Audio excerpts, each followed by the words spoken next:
जी अस्सलाम वालेकुम, मैं हूं आपका मेज़बान आतिक रेहान और आप देख रहे हैं Waqas Awan journalist YouTube channel. मैं कुछ खबरें आपके साथ डिस्कस करनी है क्योंकि एक मुकदमा जुआ एप्लीकेशन प्रमोशन का जिसमें पाकिस्तान के बड़े बड़े नामवर जो यूट्यूबर्स हैं और टिकटॉकर्स भी हैं इसकी ज़िद में आया है, जिसमें एक बड़ा नाम डकी भाई का है, उसके अलावा रजब भट्ट हैं, नदीम मुबारक, उसके अलावा असद नदीम और उसके अलावा जो डकी भाई की मिसेज़ हैं वो भी इस मुकदमे में नामज़द थी। अब एक नदीम मुबारक उर्फ नानी वाले के हवाले से एक अहम पेशरफ्त मुकदमे में सामने आई है कि NCCIA ने उनका जो नाम है पासपोर्ट कंट्रोल लिस्ट से निकाल दिया है और उनको क्लीन चिट भी मिल चुकी है। मेरे पास वो मरासला भी पड़ा हुआ है जो तफ्तीशी अफसर ने डिप्टी डायरेक्टर को लिखा है। वो मरासला क्या था, वो उसमें क्या क्या चीज़ें जो हैं वो मंजर आम पर रही हैं, क्या क्या चीज़ें मेंशन की गई हैं, ये मैं आपको बता देता हूँ। जो तफ्तीशी अफसर हैं जिनका नाम दानियाल अमजद अलवी बताया जा रहा है, उन्होंने बाकायदा तौर पर डिप्टी डायरेक्टर NCCIA को एक मरासला अरसाल किया है। मरासले में ये लिखा गया है कि मुलजिम के ख़िलाफ़ NCCIA ने जुआ गैमलिंग प्रमोशन का जो मुकदमा था वो दर्ज कर रखा था। इससे कबल अगर जुआ गैमलिंग प्रमोशन के हवाले से बात करें तो रजब भट्ट भी इस केस में नामज़द हैं। उसके अलावा जो डकी भाई हैं जिनका ज़िला कचहरी में जो मुकदमा है, जो ट्रायल है वो चल रहा है और उनकी मिसेस भी इस केस में मुकदमे में नामज़द है। उन्होंने वो भी अपनी ज़मानत के ऊपर हैं, जिन्होंने सेशन कोर्ट से अपनी ज़मानत करवाई थी। असद नदीम जिनका जो उर्फ बाबा ओपी कहलवाते हैं, उनका भी इस केस में नाम था, उन्होंने भी जो है अपनी ज़मानत करवाई और अब उनका ट्रायल चल रहा है। उसके अलावा जो डकी भाई के मैनेजर हैं सुभान शरीफ, वो भी इस मुकदमे में नामज़द हैं, उनका भी इस हवाले से जो ट्रायल है वो ज़ेर समाअत है। अब इस केस में क्या हुआ, जो तफ्तीशी अफसर है उसने जब मरासला लिखा तो मरासले में ये लिखा कि जो NCCIA है उसने नदीम मुबारक उर्फ नानी वाले के ख़िलाफ़ मुकदमा जो है वो जुआ गैमलिंग प्रमोशन का दर्ज कर रखा था और ये जो मुलजिम हैं जो रजब भट्ट और नदीम नानी वाला, ये पाकिस्तान छोड़ के दूसरे मुल्क चले गए। रजब भट्ट पहले वहीं पे रुके UAE में और उसके बाद वो नदीम मुबारक के पास UK चले गए। UK में मुकीम होने के बाद वहाँ पर जो वहाँ की जो इंतज़ामिया थी उन्होंने इस चीज़ का नोटिस लिया और रजब भट्ट को जो है वो डिपोर्ट कर दिया गया, जिसमें बाद में चाह मगोइयाँ हुई। रजब भट्ट ने आके ये बयान भी दिया कि मुझे डिपोर्ट नहीं किया गया। डिपोर्ट होने के बाद जब नदीम नानी वाला पाकिस्तान आते हैं तो ये चीज़ मेंशन है कि नदीम नानी वाला शामिल तफ्तीश नहीं हुआ था और जिसकी बिना पर उसका जो नाम है पासपोर्ट कंट्रोल लिस्ट में दाखिल कर दिया गया था। पासपोर्ट कंट्रोल लिस्ट में दाखिल करने का मतलब ये है कि आप पाकिस्तान से फ़्लाई नहीं कर सकते। आप एक बार पाकिस्तान आ गए हैं, जब आप अपने मुकदमात फ़ेस करेंगे, मुकदमात में अगर आप जो है वो बेगुनाह साबित होते हैं तो फिर वो पासपोर्ट कंट्रोल लिस्ट से अपना नाम जो है वो निकाल के आप किसी दूसरे मुल्क जो है वो फ़्लाई कर सकते हैं। लेकिन इनका नाम जो है पासपोर्ट कंट्रोल लिस्ट में दाखिल किया गया, जिसमें रजब भट्ट का नाम भी पासपोर्ट कंट्रोल लिस्ट में दाखिल किया गया और डकी भाई का नाम भी पासपोर्ट कंट्रोल लिस्ट में दाखिल किया गया। पासपोर्ट कंट्रोल लिस्ट की अगर बात करें तो डकी भाई का जो दरख्वास्त है वो ज़िला कचहरी में ज़ेर समाअत है और रजब भट्ट के हवाले से बात करें तो रजब भट्ट की जो पासपोर्ट कंट्रोल लिस्ट की जो समाअत है वो इस्लामाबाद में ज़ेर समाअत है।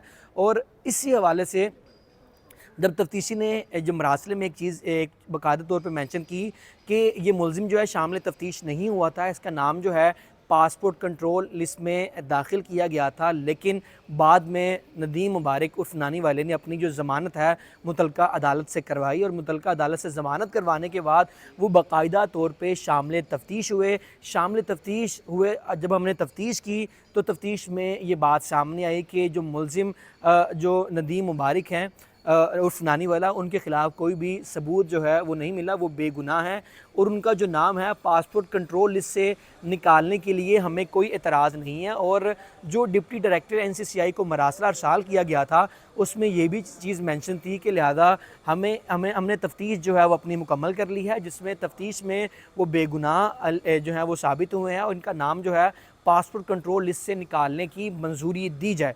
ये तफ्तीशी अफसर जो हैं ये नदीम मुबारक और रजब भट्ट के पासपोर्ट कंट्रोल लिस्ट के हवाले से उनके तफ्तीशी अफसर हैं। और आपको सबको पता है कि रजब भट्ट जो हैं वो दूसरे बैरून मुल्क जो है वो चले गए थे। जब बैरून मुल्क से वो वापस आए तो इस्लामाबाद से उन्होंने अपनी प्रोटेक्टिव बेल करवाई थी। प्रोटेक्टिव बेल का मतलब ये होता है कि आपको एक स्पेसिफ़िक टाइम दिया जाता है, आपने स्पेसिफ़िक टाइम के अंदर अपनी मुतलका अदालत से रुजू करना है और वहाँ से अपनी ज़मानत जो है वो करवानी है। फिर रजब भट्ट ने और नदीम नानी वाले ने यहाँ लाहौर सेशन कोर्ट से अपनी अबूरी ज़मानत करवाई और वो जो रजब भट्ट हैं वो अभी भी ज़मानत के ऊपर हैं। उस हवाले से उनका जो फ़ोन है वो NCCIA के पास है। NCCIA ने वो फोरेंसिक के लिए भिजवाया हुआ है। तकरीबन اس کیس کو بھی کافی عرصہ ہو گیا اور ابھی تک فون جو ان کا فون ہے وہ NCCIA کے پاس ہی ہے. NCCIA ابھی اس حوالے سے کوئی رپورٹ جو ہے وہ جمع نہیں کروائی. نہ ہی NCCIA نے رجب بٹ کے حوالے سے یہ کوئی چیز یا کوئی لیٹر وغیرہ سامنے آیا ہے جس میں ان کا نام جو ہے پاسپورٹ کنٹرول لسٹ سے نکالنے کے لیے کوئی ڈپٹی ڈائریکٹر کو کوئی مراسلہ لکھا ہے یا کوئی خط لکھا ہے. کوئی ایسا بھی کچھ نہیں ہے. صرف ندیم مبارک کے حوالے سے یہ بڑی خبر ہے, ان کو کلین چٹ مل گئی ہے. وہ جوا گیمبلنگ پروموشن کے مقدمے میں نامزد نہیں ہیں اور ان سے تفتیش بھی مکمل کر لی گئی ہے اور وہ تفتیش میں بے گناہ ثابت ہوئے ہیں. اور یہ بھی کہا ہے کہ ان کا نام NCCA اگر پاسپورٹ کنٹرول لسٹ سے نکالتی ہے تو ہمیں کوئی اعتراض نہیں ہے اور ان کا نام پاسپورٹ کنٹرول لسٹ سے نکالنے کی بھی منظوری دی جائے. اب ندیم مبارک کے حوالے سے یہ چیز تو کیونکہ سوشل میڈیا پہ خبریں چل رہی تھیں کہ وہ UK کے نیشنل بھی ہیں, اور ابھی جو پاسپورٹ کنٹرول لسٹ کے حوالے سے جب پچھلی سماعت ہوئی ہے جس میں جو رجب بٹ کے وکیل ہیں انہوں نے یہ عدالت کو یہ بتایا تھا کہ دونوں ملزمان کے جو ویزے ہیں وہ ختم ہونے والے ہیں. ایک کا ویزا جو ہے وہ مارچ میں ختم ہوا تھا اور ہونا تھا, اور ایک کا ویزا جو ہے وہ اپریل میں ختم ہوگا. اب یہ تو نہیں مینشن باقاعدہ طور پہ کیا کہ کس ملزم کا ویزا جو ہے اپریل میں ختم ہونا تھا یا کس ملزم کا ویزا جو ہے وہ مارچ میں ختم ہونا تھا. یہ آنے والے دنوں میں یہ تمام تر چیزیں جو ہیں وہ منظر عام پر آ جائیں گی. اور رجب بٹ کے حوالے سے ابھی کوئی جو ہے پاسپورٹ کنٹرول اس کے حوالے سے یا تفتیشی افسر نے کوئی رپورٹ جمع نہیں کروائی, اور رجب بٹ کے حوالے سے تفتیشی نے یہ بھی عدالت کو نہیں بتایا کہ یہ بے گناہ ہے. اگر جو ان کا جو جوا گیمبلنگ پروموشن کا جو مقدمہ ہے وہ جو چل رہا ہے اس میں تفتیش میں اگر یہ ثابت ہو جاتا ہے کہ رجب بٹ جو ہیں ہمیں مطلوب نہیں تھے یا ان سے ہم نے تفتیش مکمل کر لیا اور وہ بے گناہ ثابت ہوئے ہیں, تو ان فیوچر رجب بٹ کا نام بھی جو ہے پاسپورٹ کنٹرول لسٹ سے نکال دیا جائے گا. ان کو یہ بڑا ریلیف ملے گا ان فیوچر. اور اگر ڈکی بھائی کے حوالے سے بات کریں تو ان کا بھی پاسپورٹ کنٹرول لسٹ میں نام جو ہے وہ شامل ہے. انہوں نے بھی اپنے وکیل کی وساطت سے جو کہ عثمان لطیف ہیں, امرت شیخ صاحبہ ہیں, اس کے علاوہ برہان الدین ہیں, اس کے بعد آفتاب بھی ہیں, یہ 4 وکیل ہیں جو کہ ان کے مقدمات میں پیش ہوتے ہیں. اور ابھی جو ڈکی بھائی ہیں اس حوالے سے کوئی اپڈیٹ نہیں ہے کہ ان کے تفتیشی نے عدالت کو کیا بتایا ہے یا کب سماعت ہوگی. جیسے ہی اس کیس کے حوالے سے سماعت ہوتی ہے پاسپورٹ کنٹرول اس کے حوالے سے رجب بٹ کی اور ڈکی بھائی کی, آپ کو تمام تفصیلات سے آگاہ بھی کرتے رہیں گے. ابھی تک کے لیے اپڈیٹس یہی ہیں. مزید اپڈیٹ کے لیے چینل کو سبسکرائب کر لیجئے. اپنے میزبان ناطق ریحان کو دیجیے اجازت. اللہ نے کے بعد.